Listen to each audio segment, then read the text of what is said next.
please visit idigsales.com. If you're interested in putting a depth system on your excavator, they are actually pretty neat. They're wireless. They work with and without a laser. So if you're digging footers or pools or whatever, it keeps you from having to have a grade guy or somebody on the grade rod. So you don't need one person right off the bat, so it saves you money on your employees. But you can buy an extra bracket kit for an extra machine, and then you can use one system on multiple machines. So that also saves you some money. But these are really neat systems. Please go to iDig Sales and get in contact with them. Thank you. Also, you can subscribe and it'll let you know when we put out a new video. But I will be making a whole bunch of new videos on the iDig systems, so it'll answer some of your questions about the systems themselves. Hi everyone, and welcome to this part 4 of the mini excavator videos. These first few pictures are just some attachments that I've built over the years for excavators, such as forklift attachment, quick attach like you would have just on like a skid steer loader. And if you want to see any videos on that kind of stuff, just leave them in the comments and I'll be happy to make some videos for you. And please like and subscribe. We're the tractor channel. We're new, we're starting out, and anybody that would like us to represent any of their equipment, we'd be happy to do that. Thanks a lot, and hope you enjoy the video. Thank you. From the outer position and lock that bucket in.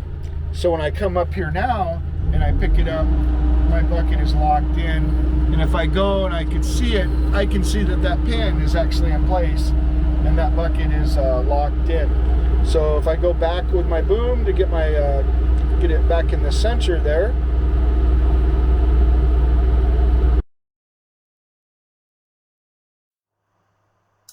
hopefully after watching this far in this video series, you should be able to make an informed purchase of an excavator. You should be able to make an informed rental of an excavator. Say you got to rent an excavator for a job. But the main thing is on excavators, and everybody will, I'm going to go ahead and turn it off. Like I said, you just turn this knob.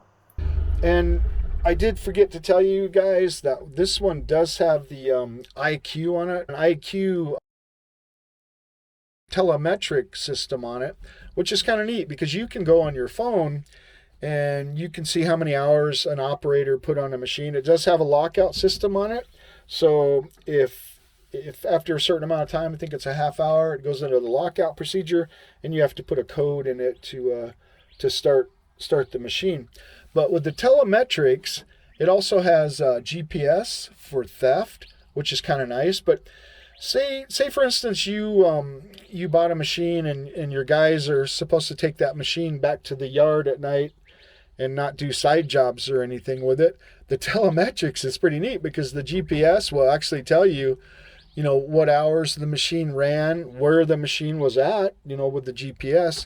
So that's kind of actually a nice feature. When you're buying an excavator or renting an excavator, just remember, there's 3 or 4 things that you really have to think of. What's the job entail? What are you going to be doing with this job?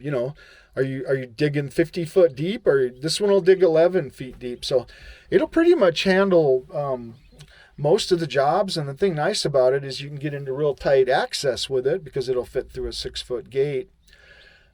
So you got to figure out what your job is, what your access is, and how are you going to transport the machine. On bigger excavators, it's a big deal. It's a lot of money, and it's a big cost, for semis and lowboy trailers and all that kind of stuff to be able to transport the machines. So, but with this common knowledge, you should actually be able to, make an informed rental decision or informed purchase decision. Dozer blade I showed you out here will angle, which is fine, for filling in your trenches and stuff like that. That's awesome. It's got float on it. A lot of them, some of them don't have float on it. Float's really important feature. They all go up and down. Well, anyways, hopefully I haven't. Oh, and if you ever do need, if you rental on some of these rental machines, if you look out there and you got the stickers on the fender, which a lot of people don't even notice, it does tell you how much the machine will lift and how far a reach it's got. This particular machine right here has about I think it's got 18 feet of reach, 11.1. It'll dig 11.1 inches, and there is one actual thing that I did forget to show you out there on the bucket itself. So we're gonna use our 3-point. Hold on here, step out onto the track, and this machine does actually have a lifting eye right here. You guys can, hopefully you can see that. It's actually a lifting eye, and that is super, super important because it's actually super nice if you are trying to lift a pipe or something with a chain. This bucket right here is a 24. Oh, here's that. This black pin right here, that was for our exchange. And see, it's in the out position right now. When this bucket dropped and held onto these little ears right here, this pin right here retracted and went inside there. Now this is a class 3 24-inch bucket. If you were to get a Trent, you might get a 12-inch bucket with it. But if you are buying a excavator, the rental yards will pretty much tell you what you're going to need. But if you're buying an excavator, definitely you want to get the classification of the bucket, which is basically how heavy duty they are.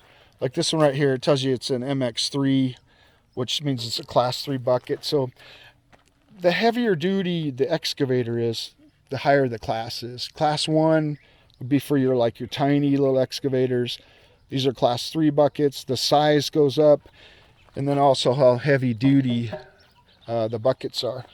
And I will be doing more videos and show you, there's a lot of buckets to get when you buy these. Like say for instance with this one, I would get this is a 24 on here right now. I would get a 12-inch tooth bucket. I would get an 18-inch tooth bucket. I would get a 24-inch tooth bucket.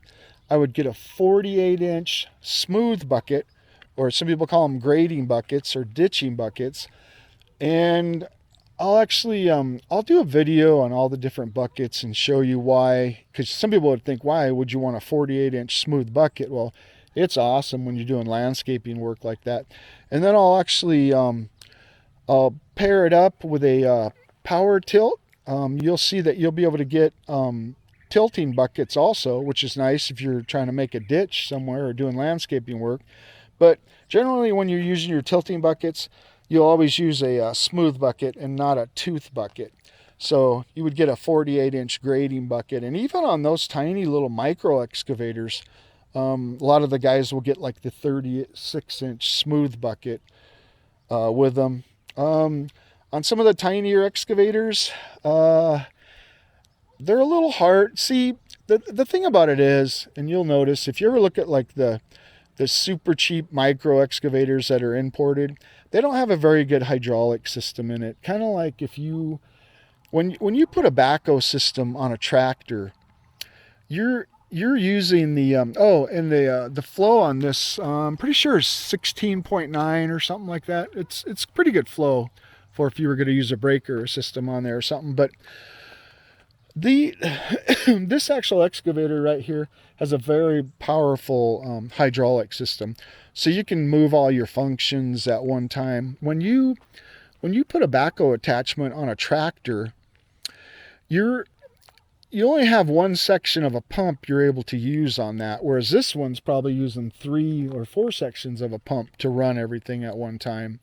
So that's why if you ever see somebody running like a tractor with a backhoe attachment on the back of it, it looks like it's shaky and bumpy and it doesn't move steady. Well, that's because it only has so much hydraulic flow to move cylinders in and out. If you're trying to go left or right and move out at one time, it's robbing other cylinders, and that's where you get it's shaky and stuff like that. But on these real excavators like this, they move really smooth, and they're very powerful.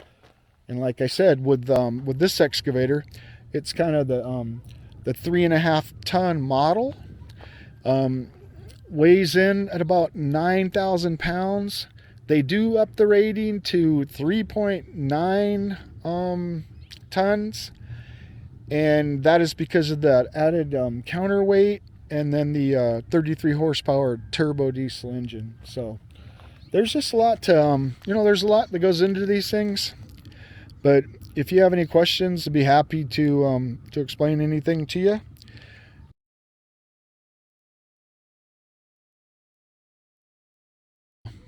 Thanks a lot.